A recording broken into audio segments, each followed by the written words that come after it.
नमस्कार दोस्तों, स्वागत है आपका मेरे चैनल पर।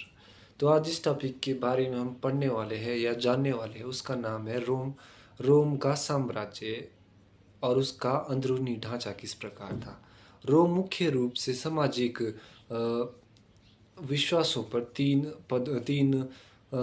पदों पर बटा हुआ था। पहला, पैट्रिशियन। पैट्रिशियन ये वो लोग थे जो बहुत ही ज़्यादा अमीर लोग थे, उच्च प्रशासन में जिनकी सबसे ज़्यादा भूमिका होती थी। आप कह सकते हैं कि ये आज के हमारे हाईटेक ज़माने के सबसे ज़्यादा अमीर और व्यापारी लोग थे। ये इनके पास पूरा अधिकार होता था कि राजा के साथ बातचीत कैसे करें और उनके साथ अपने हितों को कैसे साझा किया जाए और अपने हितों को किस प्रकार बचाया जा सके।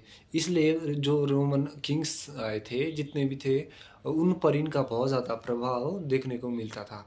और जो प्लेम्बियन थे, प्लेम्बियन ये आम नागरिक थे, कृषक, मजदूर और वास्तुकार, शिल्पकार। इनके ऊपर जो सबसे ज़्यादा भार था किसी चीज़ का, वो था टैक्स का। रोमन की जो सरकार थी, रोमन साम्राज्य की, इन्हीं से ज़्यादातर जो है टैक्स वसूल किया जाता था। और ये रोम के जो सामाजिक ढांचा था, आर्थिक ढांचा था, ये उनकी रीढ़ मानी जाती थी। तीसरा जो इनका ढांचा था या वर्ग था, उसका नाम है दास। दास रोमन साम्राज्य में बहुत अधिक थे।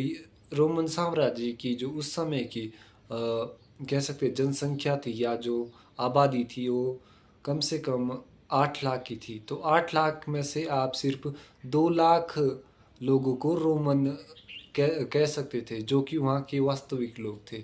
बाकी के जो 6 लाख लोग थे, वो दास होते थे, यानी उन्हें दासों की तरह ट्रीट किया जाता था। और अफ्रीका, मध्य एशिया और पूर्वी एशिया से इन जो दासों का है वो व्यापार किया जाता था।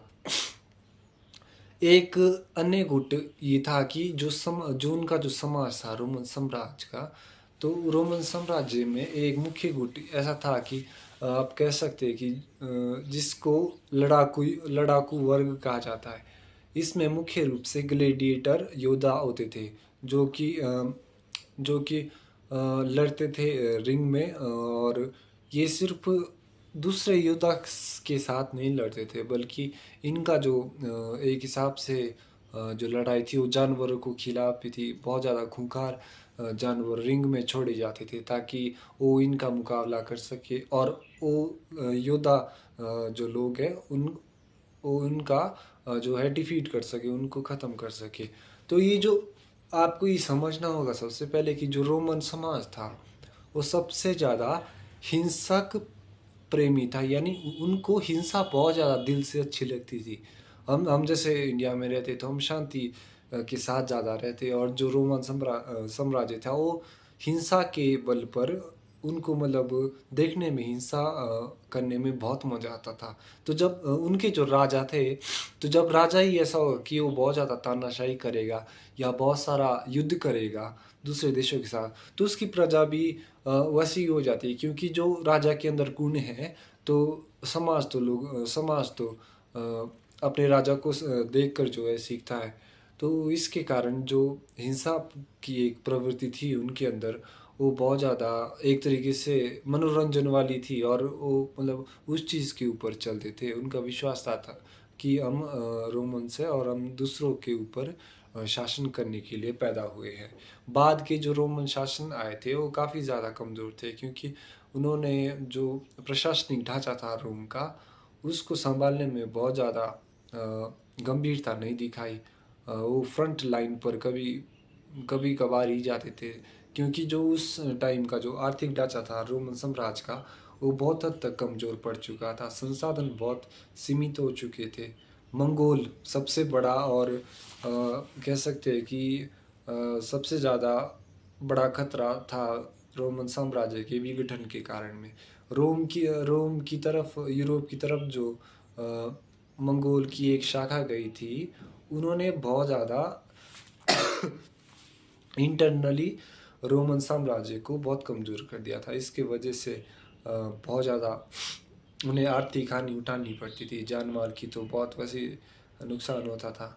पर जो जब साम्राज्य कभी अंदर से टूटने लगता है तो इसका कारण ये होता है कि वहाँ पे जो उनकी प्रशासनिक व्यवस्था है, आर्थिक व्यवस्थाएं हैं, वो धीरे धीरे कोलैप्स हो रही है। साथ ही साथ जो उनके अंदर जो भावना है किसी चीज़ को लड़ने को लेकर, अपने देश को बचाने को या डिफेंड करने को लेके, वो चीज़ धीरे धीरे ख़त्म हो रही थी। रोमन साम्राज्य का जो पतन था उसमें सबसे प्रमुख कारण था दास प्रथा। दास प्रथा रोमन साम्राज्य में बहुत आम थी। कोई भी दास खरीद सकता था, रोमन नागरिक कोई भी दास खरीद सकता था। तो दास दास जब इतने ज़्यादा चिढ़ गए रोमन अपने मालिकों से, व्यापारियों से, तो उन्होंने विद्रोह कर दिया। कई बार तो जो है उन्होंने हत्याएं करनी भी शुरू कर दी।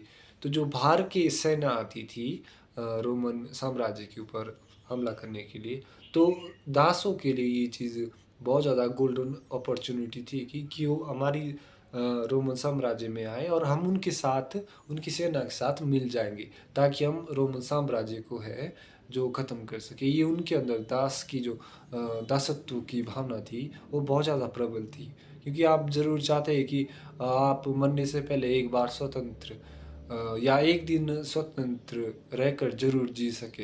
तो यही चीज़ थी जिसने रोमन साम्राज्य को पतन की तरफ धकेला। तो आज का टॉपिक यही ख़त्म होता है। जो नया टॉपिक आएगा वो बहुत ज़्यादा इम्पोर्टेंट चीज़ होगी और उसके ऊपर मैं रिसर्च कर रहा हूँ। Thank you so much.